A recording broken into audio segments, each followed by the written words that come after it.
اعوذ باللہ من الشیطان الرجیم بسم اللہ الرحمن الرحیم وتحسبهم ایقاظا وهم رقود ونقلبهم ذات الیمین وذات الشمال وکلبهم باسط ذراعیہ بالوسید لو اطلعت علیہم لولیت منہم فرارا ولملئت منہم رعبا۔ صدق اللہ العظیم۔ رب اشرح لی صدری ویسر لی امری واحلل عقدۃ من لسانی یفقہوا قولی ربی یسر ولا تعسر وتمم بالخیر آمین یا رب العالمین۔ آج کے لیکچر میں ہم انشاءاللہ تعالی سورۃ الکہف کی آیت نمبر 18 جو کہ رکوع نمبر 3 کی پہلی آیت ہے، گرامیٹیکلی انالائز کرنے کی کوشش کریں گے۔ آیت آپ سکرین پہ لکھی ہوئی دیکھ رہے ہیں۔ آیت میں وقف کی 3 علامات نظر آ رہی ہیں، لہٰذا آیت کے 4 حصے بنیں گے۔ پہلا حصہ ہوگا وَتَحْسَبُهُمْ أَيْقَاظًا وَهُمْ رُقُودٌ، دوسرا ہوگا وَنُقَلِّبُهُمْ ذَاتَ الْيَمِينِ وَذَاتَ الشِّمَالِ، تیسرا ہوگا وَكَلْبُهُمْ بَاسِطٌ ذِرَاعَيْهِ بِالْوَسِيدِ، اور چوتھا اور آخری ہوگا لَوِ اطَّلَعْتَ عَلَيْهِمْ لَوَلَّيْتَ مِنْهُمْ فِرَارًا وَلَمُلِئْتَ مِنْهُمْ رُعْبًا۔ اب ایک ایک حصے کو ہم دیکھتے ہیں تفصیل سے۔ پہلا حصہ جو ہے وَتَحْسَبُهُمْ أَيْقَاظًا وَهُمْ رُقُودٌ، اس حصے میں ہمیں ایک واو نظر آ رہا ہے اور اس واو کے بعد پورا جملہ بن رہا ہے، لہٰذا اس پہلے حصے کے ہم 2 حصے کر دیں گے۔ پہلا حصہ ہوگا وَتَحْسَبُهُمْ أَيْقَاظًا اور دوسرا ہوگا وَهُمْ رُقُودٌ۔ اب جو پہلا حصہ ہے اس کے الفاظ پہ بات کریں گے۔ پہلے حصے میں پہلا لفظ جو ہے وہ ہے واو حرف ہے، تحسبو فعل ہے، فعل مضارع ہے، فعل مضارع معروف ہے، واحد مذکر حاضر کا صیغہ ہے، ہا سین اور با حروف مادہ ہیں، باب سین سے استعمال ہوتا ہے۔ حسبہ یحسبو، حسبہ یحسبو جو ہے یہ گرامر کی کتابوں میں افعال القلوب سے ذکر کیا جاتا ہے۔ افعال القلوب گرامر کی کتابوں میں ایک ٹاپک ذکر کیا جاتا ہے اور افعال القلوب جو ہیں یہ 7 ذکر کیے جاتے ہیں۔ ان افعال کو افعال القلوب اس لیے کہتے ہیں کہ یہ دل سے صادر ہوتے ہیں۔ یہاں پھر سوال پیدا ہوتا ہے کہ دوسرے افعال بھی تو دل سے ہی صادر ہوتے ہیں۔ دل کہتا ہے سو جاؤ، دل کہتا ہے کھیلو، دل کہتا ہے باتیں کرو، دل کہتا ہے یہ کام کرو، دل کہتا ہے یہ کام نہ کرو۔ تو اس کا پھر جواب یہ دیا جاتا ہے کہ دوسرے افعال میں اعضاء کا دخل ہوتا ہے، یہ صادر دل سے ہوتے ہیں لیکن ان میں اعضاء کا دخل نہیں ہوتا، اس لیے انہیں افعال القلوب کہا جاتا ہے۔ ان کا ایک دوسرا نام بھی ہے، وہ ہے افعال شک و یقین۔ ان افعال میں سے بعض شک کے لیے استعمال ہوتے ہیں اور بعض یقین کے لیے استعمال ہوتے ہیں۔ افعال القلوب جو ہیں یہ مبتدا اور خبر پر داخل ہوتے ہیں اور دونوں کو اکٹھا نصب دیتے ہیں، یعنی دونوں کو منصوب کرتے ہیں، اس وجہ سے کہ یہ دونوں جو ہیں مبتدا اور خبر ان کے مفعول ہوتے ہیں۔ تو جیسے میں نے کہا کہ یہ 7 ہیں ٹوٹل، ان میں سے 3 شک کے لیے ہوتے ہیں، 3 یقین کے لیے، اور ایک جو ہے وہ دونوں کے لیے مشترک ہے، یعنی شک اور یقین دونوں کے لیے آتا ہے، کبھی شک کے لیے آتا ہے، کبھی یقین کے لیے آتا ہے۔ افعال قلوب میں جو شک والے 3 افعال ہیں نا، ان میں پہلا ہے حسبتو، دوسرا ہے ظننتو اور تیسرا ہے خلتو۔ عربی زبان میں کہا جاتا ہے حسبتو زیدن فاضلن، تو یہاں پر آپ دیکھیں حسبتو فعل با فاعل ہے، زیدن اور فاضلن یہ اصل میں مبتدا اور خبر تھے، کیونکہ آپ دیکھ رہے ہیں زید جو ہے یہ معرفہ ہے اور فاضل جو ہے وہ نکرہ ہے، لیکن اب یہ دونوں منصوب کیوں ہیں؟ حسبتو فعل کے لیے مفعول ہونے کی وجہ سے۔ حسبتو زیدن فاضلن کا ترجمہ ہم کریں گے میں نے زید کو فاضل گمان کیا، یعنی یقین نہیں ہے، شک ہے، گمان ہے، اس لیے ترجمہ جو ہے وہ یہ کیا جاتا ہے۔ تو یہ باتیں آپ سامنے رکھیں گے تو انشاءاللہ تعالی آپ کو یہاں پر جو تحسبو فعل ہے وہ سمجھ میں آئے گا کہ یہ افعال القلوب میں سے ہے، اور افعال القلوب میں جو شک والے ہیں ان میں سے ہے، اور افعال القلوب کے 2 مفعول ہوتے ہیں، اور وہ دونوں مفعول جو ہیں وہ اصل میں مبتدا اور خبر ہوتے ہیں۔ افعال القلوب میں سے کچھ افعال جو ہیں وہ دوسرے معنی میں بھی استعمال ہوتے ہیں، لیکن یہ جو حسبہ ہے یہ گمان کرنا کے معنی میں ہی استعمال ہوتا ہے۔ تحسبو کے بعد اگلا لفظ جو آپ دیکھ رہے ہیں وہ ہے ہم، جو کہ ضمیر ہے، ضمیر منصوب متصل جمع مذکر غائب کی، اور اگلا لفظ ہے ایقاظن۔ ایقاظن اسم ہے، نکرہ ہے، منصوب ہے۔ تھوڑا سا آپ غور کریں تو افعالن کے وزن پہ یہ لفظ ہے، یعنی اس کو اگر میں مرفوع پڑھوں تو ایقاظن پڑھوں گا تو افعالن کے وزن پر یہ فٹ بیٹھ رہا ہے، اور افعالن کا وزن ہم جانتے ہیں جمع مکسر کا وزن ہے، تو یہ لفظ جو ہے یہ جمع مکسر ہے۔ اب اس کا واحد ہم دیکھیں گے تو اس کا واحد جو ہے وہ ہے یقظن، تو یہ یقظن کی جمع ہے جمع مکسر، اور یقظن جو ہے یہ صفت مشبہ کا صیغہ ہے۔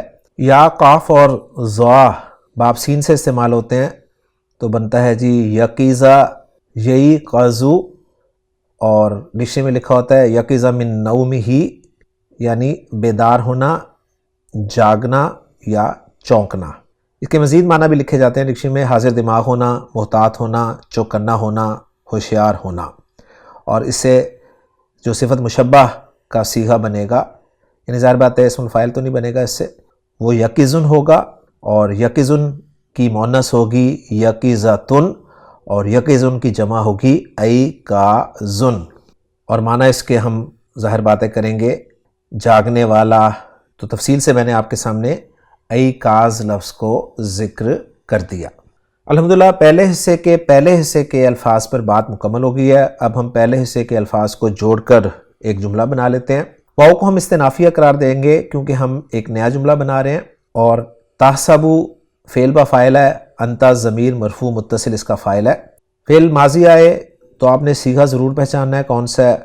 جب آپ صیغہ پہچان لیں گے تو پھر انشاءاللہ تعالیٰ آپ کو سب سمجھ میں آئے گا کہ یہ وہ صیغہ ہے جس کا فاعل جو ہے وہ ضمیر ہو سکتا ہے یا ظاہر ہو سکتا ہے، کیونکہ آپ اچھی طرح جانتے ہیں کہ فعل ماضی کی گردان کے 14 صیغوں میں سے 12 صیغے ایسے ہیں جن کا فاعل ہمیشہ ضمیر ہوتا ہے، اور وہ ضمیر جو ہے ضمیر مرفوع متصل بارز ہوتی ہے، اور صرف 2 صیغے ہیں جن کا فاعل ضمیر بھی ہو سکتا ہے اور ظاہر بھی ہو سکتا ہے، اور وہ صیغے پہلا اور چوتھا صیغہ ہیں، اور ان دونوں صیغوں کا فاعل اگر ضمیر ہو تو وہ ضمیر مرفوع متصل مستتر ہوتی ہے۔ اور فعل مضارع کی گردان کے 14 صیغوں میں سے 9 صیغے ایسے ہیں جن کا فاعل ہمیشہ ضمیر ہوتا ہے اور وہ ضمیر مرفوع متصل بارز ہوتا ہے۔ 5 صیغے ایسے ہیں جن کا فاعل ضمیر مرفوع متصل مستتر ہوتا ہے، اور ان 5 صیغوں میں سے 2 صیغے ایسے ہیں جن کا فاعل ضمیر مرفوع متصل مستتر ہونے کے ساتھ ساتھ ظاہر بھی ہو سکتا ہے، جبکہ 3 صیغے ایسے ہیں جن کا فاعل ہمیشہ ہی ضمیر مرفوع متصل مستتر ہوتا ہے۔ تو مضارع گردان میں پہلا اور چوتھا صیغہ وہ صیغے ہیں جن کا فاعل ضمیر بھی ہو سکتا ہے، ظاہر بھی ہو سکتا ہے، اور 3 صیغے جن کا فاعل ہمیشہ ضمیر مرفوع متصل مستتر ہوتا ہے، وہ کون سے ہیں؟ وہ صیغہ نمبر 7، صیغہ نمبر 13 اور صیغہ نمبر 14 ہیں۔ صیغہ نمبر 7 ہے واحد مذکر حاضر کا صیغہ، صیغہ نمبر 13 واحد متکلم کا صیغہ، اور صیغہ نمبر 14 جمع متکلم کا صیغہ۔ تو یہ تحسبو جو ہے یہ فعل مضارع واحد مذکر حاضر کا صیغہ ہے، لہٰذا اس کا فاعل ہمیشہ ضمیر مرفوع متصل مستتر ہوگا، اور وہ ہوگا انتا۔ تو تحسبو فعل با فاعل ہے۔ ہم جو ہے یہ اس فعل کے لیے مفعول بھی اول ہے، کیونکہ ہم نے تفصیل سے پڑھا ہے کہ حسبہ جو ہے یہ افعال القلوب میں سے ہے، اور افعال القلوب کے 2 مفعول آتے ہیں جو اصل میں مبتدا اور خبر ہوتے ہیں۔ تو آپ دیکھیں ہم معرفہ ہے اور ایقاظن نکرہ ہے، اور ہم جو ہے وہ منصوب ضمیر لگی ہوئی ہے، اور ایقاظن بھی منصوب ہے کیونکہ یہ تحسبو کے لیے مفعول بن کر آ رہے ہیں۔ تو ہم جو ہے مفعول اول ہے اور ایقاظن جو ہے مفعول ثانی ہے، اور پھر فعل اپنے فاعل اور دونوں مفعولوں سے مل کر جملہ فعلیہ بن جاتا ہے۔ ترجمہ کرنا چاہیں ہم اس حصے کا تو کچھ یوں بنے گا، اور اے مخاطب تو گمان کرے گا انہیں جاگتے ہوئے۔ تو یہ جو ہوئے ترجمہ میں کر رہا ہوں نا، اس سے کہیں آپ نے کنفیوز نہیں ہونا کہ یہ حال ہے، یہ حال نہیں ہے، ذہن میں رکھیے گا۔ تو میں ترجمہ کو یوں بھی کر سکتا ہوں کہ اے مخاطب تو گمان کرے گا انہیں جاگتے۔ اب ہم چلتے ہیں جی پہلے حصے کے دوسرے حصے کے الفاظ کی طرف، اور جو دوسرا حصہ ہے وہ ہے وَهُمْ رُقُود۔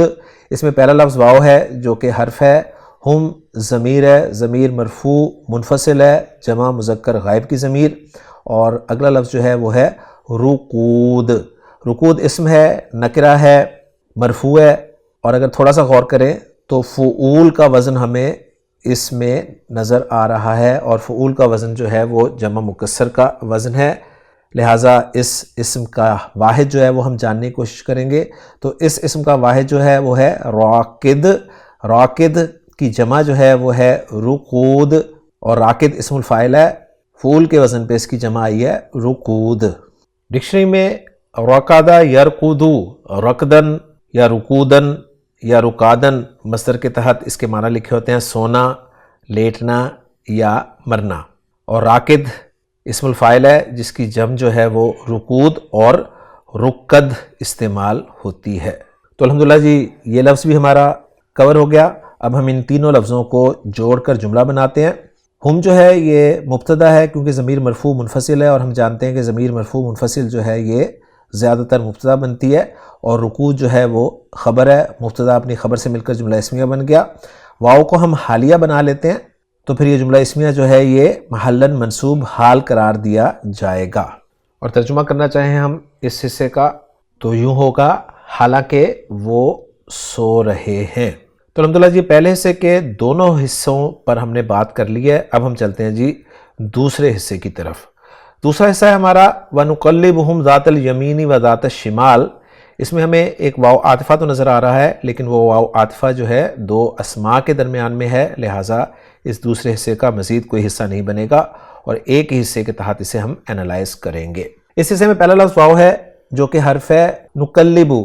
نقلبو جو ہے یہ فعل ہے، فعل مضارع ہے، فعل مضارع معروف ہے، علامت مضارع پیش والی ہے، لیکن عین کلمہ جو ہے وہ زیر والا ہے، اس لیے یہ مجہول نہیں ہے۔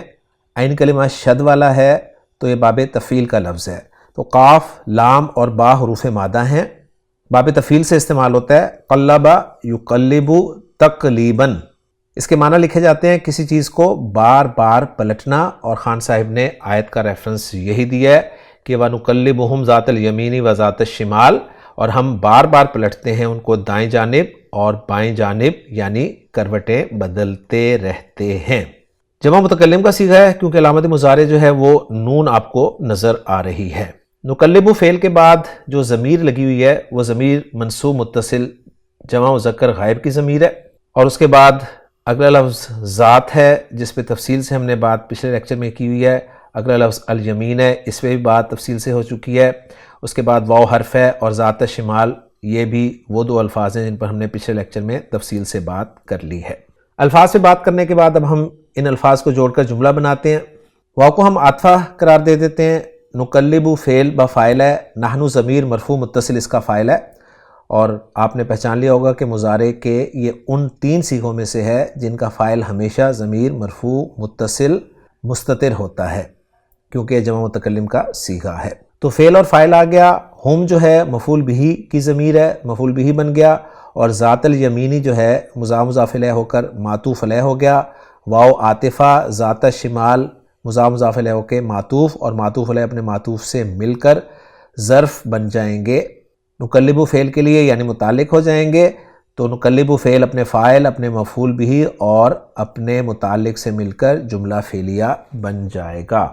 ترجمہ اس کا ہم نے خان صاحب کی ڈکشنری میں ویسے دیکھ تو لیا ہے، لیکن ہم کرنا چاہیں تو کچھ یوں کریں گے، اور ہم انہیں دائیں بائیں پلٹتے رہتے ہیں۔ اگلا حصہ جو ہے وہ ہے وَقَلْبُهُمْ بَاسِطٌ ذِرَاعَيْهِ بِالْوَصِيدِ۔ اس حصے کے الفاظ پہ بات کریں گے کیونکہ اس حصے میں ہمیں کوئی الگ سے جملہ نظر نہیں آ رہا۔ تو پہلا لفظ واو حرف ہے، قلب کا لفظ جو ہے اسم ہے، کتے کے لیے استعمال ہوتا ہے، واحد ہے، مذکر ہے، مرفوع ہے اور نکرہ ہے۔ اس کے ساتھ جو ضمیر لگی ہوئی ہے ضمیر مجرور متصل جمع مذکر غائب کی ہے، کیونکہ اسم کے ساتھ جو بھی ضمیر ہوتی ہے وہ ضمیر مجرور متصل ہی ہوتی ہے۔ باسطن اگلا لفظ ہے جو کہ اسم ہے، نکرہ ہے، واحد ہے، مذکر ہے اور مرفوع ہے۔ اسم الفاعل کا وزن آپ کو اس میں نظر آ رہا ہے، لہٰذا اس کے حروف مادہ جو ہیں وہ با، سین اور طا ہیں۔ خان صاحب نے باب نون سے اس کو ایز اے فعل ذکر کیا ہے، بسطا یبسطو بسطن، جس کے معنی انہوں نے لکھے ہیں کسی چیز کو پھیلانا، کشادہ کرنا، اور باسط کے معنی انہوں نے لکھے ہیں پھیلانے والا، اور ساتھ مینشن کر رہے ہیں کہ وہ اسم الفاعل ہے۔ اگلا لفظ جو ہے وہ ہے ذراعی۔ ذراعی جو ہے یہ اصل میں ذراعینی تھا، اس کا نون ڈراپ ہوا ہے، اور عینی کے بعد آپ جانتے ہیں مثنیٰ اسم کی منصوب یا مجرور کی آواز ہوتی ہے، اور یہ جو نون ڈراپ ہوتا ہے یہ مضاف بناتے ہوئے ڈراپ کر دیا جاتا ہے۔ تو ذراعینی سے ہم اگر واحد کی طرف جائیں تو وہ بنے گا جی ذراع، اور ذراع جو ہے الیاقوت والمرجان میں لکھا ہوا ہے کہ یہ مؤنث جوازی ہے، یعنی کبھی مذکر کے طور پر بھی استعمال ہوتا ہے، اور ذراع لفظ جو ہے یہ اصل میں کوہنی کے سرے سے درمیانی انگلی کے سرے تک کا حصہ ہوتا ہے، یعنی ایک ذراع سے مراد جو ہے وہ کوہنی کا سرا یہاں سے سٹارٹ لیا جائے، اور جو درمیانی انگلی سب سے لمبی انگلی ہے اس کے سرے تک جو پیمائش بنتی ہے نا اسے ایک ذراع کہتے ہیں، اور عام طور پر اس کے معنی جو ہیں وہ ہاتھ کیے جاتے ہیں۔ ذراع لفظ کی جمع جو ہے وہ ازرعن اور زرعان آتی ہے، اور مثنیٰ جو ہے ظاہر بات ذراعانی مرفوع اور ذراعینی منصوب اور مجرور ہوگا۔ تو ذراعینی یہاں پر منصوب یا مجرور استعمال ہوا ہے، اور مجرور استعمال ہوتا تو دو وجوہات ہیں آپ کو پتہ ہے مجرور ہونے کی۔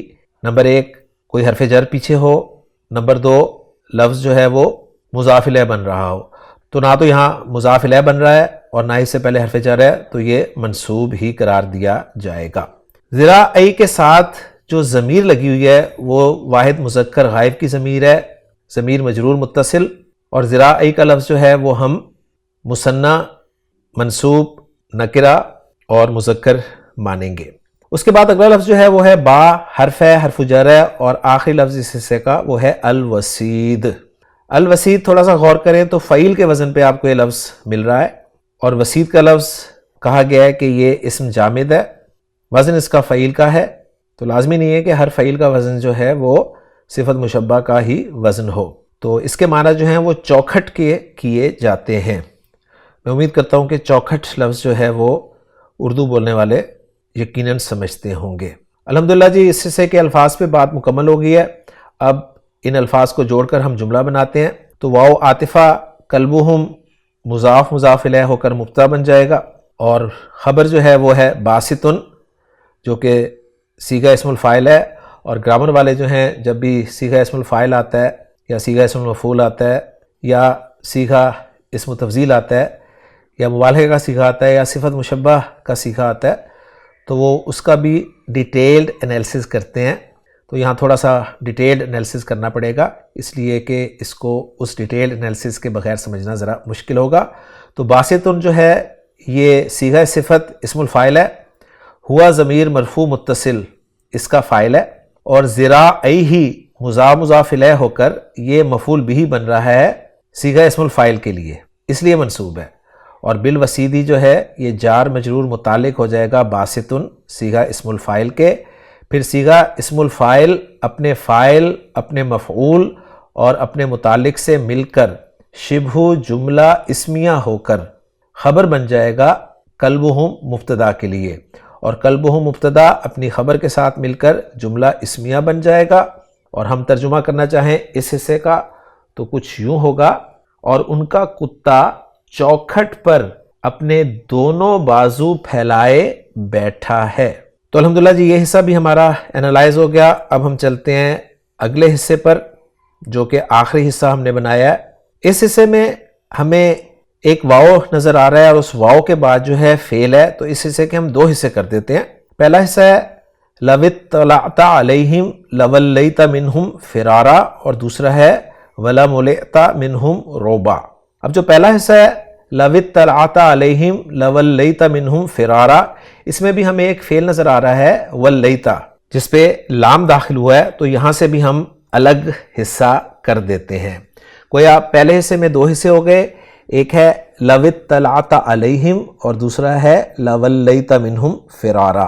اب جو پہلا حصہ ہے اس میں پہلا لفظ ہے لو، لو آپ جانتے ہیں حرف شرط ہے، غیر جازم ہے، یعنی جزم نہیں دیتا، جس طرح ان شرطیہ جو ہے یہ جزم دیتا ہے، لیکن لو جو ہے یہ جزم نہیں دیتا۔ لو کا واو ساکن ہوتا ہے، لیکن ساکن کو جب آگے ملایا جاتا ہے تو زیر دے کے ملایا جاتا ہے، لہٰذا واو پر آپ کو وہ والی زیر نظر آ رہی ہے۔ لو سے ایک جملہ شرطیہ بنتا ہے جس کے دو حصے ہوتے ہیں، ایک شرط اور دوسرا جواب الشرط یا جزا، اور جواب الشرط یا جزا پر اکثر لام داخل ہوتا ہے۔ تو یہ جو ولیتا پر آپ کو لام نظر آ رہا ہے نا، یہ اصل میں لو کے جواب پر داخل ہونے والا لام ہے۔ تو اب ہم لو کے بعد شرط والے حصے کو انالائز کرتے ہیں۔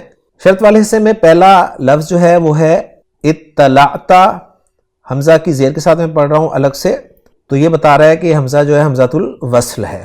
اطلعتا فعل ہے، فعل ماضی ہے، فعل معروف ہے، اور ماضی کے یہ ان 12 صیغوں میں سے ہے جن کا فاعل ہمیشہ ضمیر مرفوع متصل ضمیر بارز ہوتی ہے۔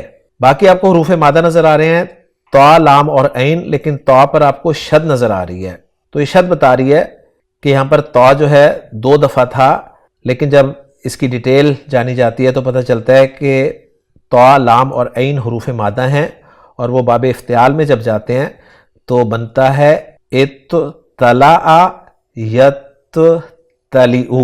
اور باب افتعال کا ایک خصوصی قاعدہ ہے کہ اگر فا کلمہ طا ہو تو باب افتعال کی تا کو طا میں تبدیل کر کے دونوں طاؤں کو مرج کر دیا جاتا ہے۔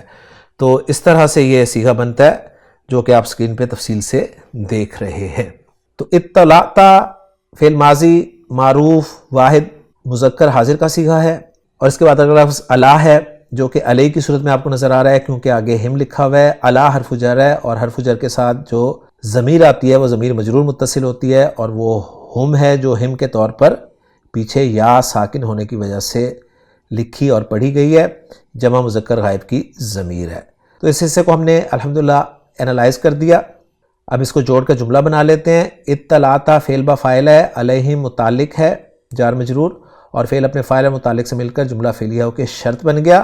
اب اس کا جواب الشرط جو ہے وہ ہے لولیت منہم فرارا۔ اب اس کے الفاظ سے بات کریں گے۔ یہ لام جو ہے یہ میں نے جیسے آپ کو بتایا کہ لو کے جواب پر آتا ہے اکثر، تو یہ وہ والا لام ہے، اور ولیتا جو ہے یہ بھی فعل ماضی ہے، فعل معروف ہے، واحد مذکر حاضر کا صیغہ ہے، واو، لام اور یا حروف مادہ آپ کو نظر آ رہے ہیں، اور درمیان والا حرف شد کے ساتھ نظر آ رہا ہے۔ تو پتہ چلا ہے کہ باب تفعیل کا لفظ ہے۔ باب تفعیل میں خان صاحب نے واو، لام، یا باب تفعیل میں ڈال کر بتایا کہ یہ ولا یا یولی یو بنتا ہے، تبدیلی کے بعد ولا یولی تولیتن، اور بنیادی مفہوم ہے اس کا قریب کرنا۔ پھر اس مفہوم کے ساتھ زیادہ تر 2 معانی میں آتا ہے، ایک ہے کسی کو کسی کی طرف پھیر دینا، اور دوسرے معنی ہے کسی کی طرف پیٹھ پھیرنا یا پیٹھ پھیر کر چل دینا۔ تو یہ بہت ضروری تھا۔ اب دونوں معنی جو ہیں وہ ایک دوسرے کے خلاف ہیں، تو یہاں پر یہ جو ہے یہ پیٹھ پھیرنا کے معنی میں استعمال ہوا ہے۔ اگلا لفظ جو ہے وہ من حرف جر ہے جس کے ساتھ ضمیر جمع مذکر غائب کی لگی ہوئی ہے، ضمیر مجرور متصل، اور آخری لفظ اس حصے کا وہ ہے فرارن، جو کہ نکرہ ہے، منصوب ہے، اور فرہ یا فرو کا مصدر ہے۔ الفاظ پہ بات مکمل ہوگی۔ اب جوڑ کر جملہ بناتے ہیں۔ ولیتا فعل با فاعل ہے، انتا ضمیر مرفوع متصل فاعل، منہم جار مجرور متعلق ولیتا فعل کے، اور جو فرارن ہے یہ حال بھی بنایا جا سکتا ہے کیونکہ مصدر جو ہے اس کو ہم اسم الفاعل یا اسم المفعول کی تعویل میں کر کے حال بنا سکتے ہیں۔ تو اس کو ہم حال بھی بنا سکتے ہیں۔ یہ حال کس کا بنے گا؟ ولیتا کے فاعل سے۔ ایک رائے یہ ہے کہ فرارن جو ہے یہ مفعول مطلق ہے کیونکہ ولا یولی کے معنی بھی منہ پھیرنا کے ہیں، تو فرارن کے معنی بھی بھاگنے کے ہیں، تو مفعول مطلق بھی قرار دیا کسی نے، اور ایک رائے یہ ہے کہ یہ مفعول لہو ہے۔ اب الفاظ کو جوڑ کر جملہ بناتے ہیں۔ تو ولیتا فعل با فاعل ہے، منہم جار مجرور متعلق ہے ولیتا کے، اور فرارن جیسے کہ میں نے اس کے بارے میں تفصیل سے آپ کے سامنے بات رکھ دی ہے۔ بہرحال فعل اپنے فاعل اور متعلق سے مل کے جملہ فعلیہ ہو کر جواب و شرط بن جائے گا شرط کے لیے۔ اور اگر ہم ترجمہ کرنا چاہیں اس پورے جملے کا یعنی شرط اور جواب و شرط کا تو کچھ یوں بنے گا: اے مخاطب، اگر تو انہیں جھانک کر دیکھے تو الٹے پاؤں بھاگ کھڑا ہو۔ اب جو اس آخری حصے کا ہم نے آخری حصہ کیا ہے وہ ہے وَلَمْ لِئْتَ مِنْهُمْ رُعْبًا. اب اس کو انالائز کرتا ہوں میں، اس کے الفاظ پہ بات کروں گا. واو حرف ہے، لام یہ وہی لام ہے جو جواب الشرط پہ داخل ہوتا ہے. تو رزلٹ یہ نکلا کہ واو عاطفہ ہے اور جو حصہ اگلا آ رہا ہے وہ عطف ہو جائے گا جزا یعنی جواب الشرط والے جملے پر. ملیتا فعل ماضی ہے، تھوڑا سا غور کریں، ماضی معروف ہے یا مجہول ہے. تو عین کلمہ زیر والا ہو اور پیچھے پیش ہو تو مجہول کا صیغہ ہوتا ہے. تو یہ مجہول کا صیغہ ہے، فعل ماضی مجہول واحد مذکر حاضر کا صیغہ. اور جب بھی فعل مجہول آتا ہے اس کا نائب فاعل ہوتا ہے، اور نائب فاعل پہچاننے کا قاعدہ وہی ہے جو فاعل پہچاننے کا قاعدہ ہے. تو انتا ضمیر مرفوع متصل مستتر جو ہے وہ اس کا نائب فاعل ہے. میم لام اور حمزہ اس کے حروف مادہ ہیں. خان صاحب نے باب سین سے ذکر کیا ہے کہ ملیآ یملأ ملاءن، معنی لکھیں کسی چیز کو کسی چیز سے بھر دینا. اس کے بعد اگلا لفظ من اور پھر ہم جس پہ ہم نے تفصیل سے بات کر لی ہے، اور آخری لفظ اس آیت کا ہے وہ ہے روبن. روبن لفظ کو الیاقوت والمرجان میں اسم مصدر کے طور پہ ذکر کیا گیا ہے اور معنی اس کے روب کے کیے گئے ہیں. الفاظ کی بات مکمل ہوگی. اب الفاظ کو جوڑ کے جملہ بناتے ہیں. واو عطفہ، لام اسی طرح جواب الشرط پر آنے والا لام ہے. ملیتا جو ہے فعل مجہول با نائب فاعل ہے. تا ضمیر مرفوع متصل اس کا نائب فاعل ہے. منہم جار مجرور متعلق ہو جائے گا فعل مجہول کے. اور روبن جو ہے یہ منصوب کیوں آیا ہے؟ تو اس کے منصوب ہونے کی وجہ لکھی گئی ہے کہ یہ تمییز کی وجہ سے منصوب ہے. اور پھر فعل مجہول اپنے نائب فاعل اور متعلق سے مل کر جملہ فعلیہ بن گیا. اور جملہ فعلیہ جو ہے اس کا عطف جواب الشرط یا جزا پر ہو جائے گا.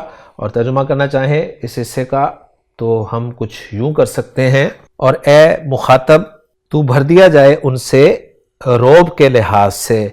یعنی یہ تو لفظی ترجمہ ہے، اور با محاورہ ترجمہ کریں گے تجھ پر ان کی دہشت چھا جائے. تو الحمدللہ جی میں نے جتنی ورکنگ میرے سے پاسبل تھی وہ میں نے آپ کے ساتھ شیئر کر دی ہے. اب ذرا محمود صافی صاحب کی ورکنگ کے ساتھ اس کو میچ کر لیتے ہیں. محمود صافی صاحب نے واو کو عاطفہ قرار دیا ہے. تحسبہم میں فعل مضارع مرفوع ہے، ہم ضمیر مفعول بہ، فاعل انتا، ای کا اذن مفعول بہ ثانی، واو حالیہ، ہم مبتدا، رکود خبر، واو عاطفہ، نقلبہم فعل مضارع مرفوع، ہم ضمیر مفعول بہ. اور بتا رہے ہیں کہ یہ جو فاعل نحنو ہے نا یہ تعظیم کے لیے استعمال ہوا ہے. ذات الیمین پچھلی آیت کے مثل انہوں نے ذکر کر دیا اور متعلق ہو جائے گا نقلبہم فعل کے. ذات شمال بالکل اسی طرح ہے. واو عاطفہ، قلبہم مبتدا، باسط خبر، ذراعیہ مفعول بہ اسم الفاعل کے لیے. بالفصیل جار مجرور متعلق باسط کے. لو حرف شرط غیر جازم، اطلاعتا فعل ماضی اور اس کا فاعل، الا حرف جر، ہم مجرور متعلق اطلاعتا، لام واقعات فی جواب لو، ولیتا اطلاعتا کی مثل ہے. منہم علیہم کی مثل متعلق ہے ولیتا. فرارن مفعول مطلق نائب عن المصدر فہوا مرادفہ. یعنی یہ بتا رہے ہیں کہ اس کو مفعول مطلق لیا جا سکتا ہے اس لیے کہ اس کے وہی معنی ہیں جو فعل کے معنی ہیں. اور ساتھ دوسری رائے یہ دے رہے ہیں کہ یہ مصدر ہے اور مصدر ہونے کی وجہ سے یہ حال بھی قرار دیا جا سکتا ہے ولیتا کے فاعل سے، اور مفعول لاجلہ یعنی مفعول لہو بھی بن سکتا ہے. لام اسی طرح تاکید کے لیے. ملیتا فعل ماضی مجہول، تا نائب فاعل، منہم علیہم کی مثل متعلق ملیتا. اور من یہاں پر بتا رہے ہیں سببیہ استعمال ہوا ہے، اور روبن جو ہے یہ تمییز منصوب ہے. اور ایک رائے یہ بھی دے رہے ہیں کہ یہ مفعول بھی ہو سکتا ہے، اور ساتھ ہی بتا رہے ہیں کہ یہ دوسرا مفعول ہو سکتا ہے معلوم فعل کے لیے. تو یہ ذرا ٹیکنیکل سی بات ہو جائے گی، تو ہم نے جو بنایا نا تمیز وہی زیادہ آسان ہے. جملوں کا اعراب دیکھ لیتے ہیں. پہلا جملہ تحسبہم لا محل لها معطوف لا جملہ تر الشمس، ہم رکود فی محل نصب حال، نقلبہم لا محل لها معطوف لا جملہ تحسبہم، قلبہم باسط لا محل لها معطوف لا جملہ تحسبہم، اطلاعتا لا محل لها استنافیہ، اور ولیتا لا محل لها جواب الشرط غیر جازم. تو الحمدللہ جی ورکنگ میں نے آپ کے ساتھ میچ کر دی ہے. تفسیر جلالین میں کچھ پوائنٹس جو ہیں وہ ذکر کیے گئے ہیں، وہ بھی آپ کے ساتھ شیئر کرتا چلوں. بتایا گیا کہ الوسیط جو ہے یہ دہلیز کے معنی میں ہے، آستانہ، چوکھٹ. اور شارع نے یعنی اس تفسیر جلالین کے شارح نے کشادہ جگہ یا صحن کے معنی مراد لیے ہیں۔ باسط ذراعیہ کے بارے میں لکھ رہے ہیں کہ حکایت حال ماضیہ ہے، اس لیے کہ اسم الفاعل اگر ماضی کے معنی میں ہو تو عمل نہیں کرتا۔ بالوسید باسط سے متعلق ہے اور ذراعیہ باسط کا مفعول بھی ہے۔ فرارن ولیتا کا مفعول بغیر لفظی ہی ہے، یعنی مفعول مطلق ہے۔ نیز ولیتا سے حال اور مفعول لہو بھی ہو سکتا ہے۔ روبن ای خوفن، یعنی اس کے معنی خوفن تمیز کی وجہ سے منصوب ہے، یا پھر ولیتا کا مفعول ثانی ہے۔ تو کچھ پوائنٹس تفسیر جلالین سے آپ کے ساتھ شیئر کر دیے ہیں۔ اب رہ گیا اس آیت کا ترجمہ، تو وہ میں آپ کے سامنے رکھتا ہوں۔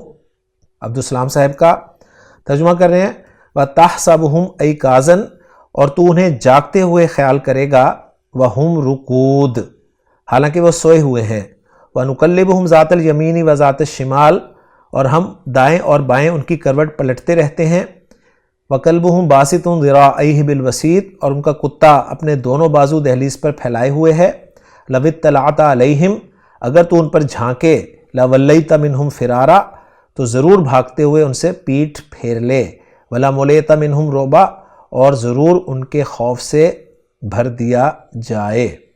تو الحمدللہ جی آج کے لیکچر میں سورۃ الکہف کی آیت نمبر 18 جو کہ تیسرے رکوع کی پہلی آیت ہے، گرامیٹیکلی تفصیل کے ساتھ انالائز ہو گئی۔ انشاءاللہ تعالیٰ اگلے لیکچر میں اگلی آیت کے ساتھ آپ سے ملاقات ہوگی۔ سبحانک اللہم و بحمدک، اشہد ان لا الہ الا انت، استغفرک و اتوب الیک۔